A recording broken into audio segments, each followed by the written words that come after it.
Finally Prashant Kishor इतनी बड़ी हार के बाद आज मौन व्रत पर हैं।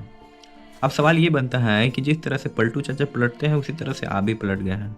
आपने भी ये कहा था कि अगर नीतीश कुमार 25 सीट से ज्यादा अगर जो सीट लाते हैं तो आप राजनीति छोड़ देंगे। रिकॉर्ड कहा है कि रिपीट कर देता हूँ, अगर जनसुराज को 125-30 सीट आया तो मैं उसको अपनी बहुत बड़ी हार मानूंगा, जनसुराज की हार मानूंगा। लेकिन आप जैसे ही प्रेस कॉन्फ्रेंस किए उसमें आपने कहा अगर नीतीश कुमार 1.5 करोड़ महिलाओं को जो 10,000 रुपए दिए हैं अगर 2 लाख दे देते हैं तो मैं राजनीति छोड़ दूंगा। कई लोगों का सवाल है नीतीश कुमार को 25 सीट आने की बात है, तो मैं आपके सामने घोषणा कर रहा हूँ कि जो 25 सीट हमने बात कही थी उस पर बिल्कुल कायम है। अगर नीतीश कुमार ने, उनकी सरकार ने ये वोट खरीदा नहीं है, इनको 2-2 लाख रुपए दे दे, मैं बिल्कुल राजनीति से संन्यास ले लूंगा, उसमें कहीं कोई दिक्कत नहीं है। ये कोई टॉपिक नहीं होता है। शायद इस बयान से इन महिलाओं को भी खुशी होनी चाहिए भाई। जिस तरह से प्रशांत किशोर ने पेंशन बढ़ाने की बात की, फ्री बिजली की बात करी, उसी तरह इस बात से भी नीतीश कुमार खुश होकर कहीं 2 लाख रुपए हर महिला को दे ना दे। शायद इसी वजह से महिलाओं का भला हो जाए।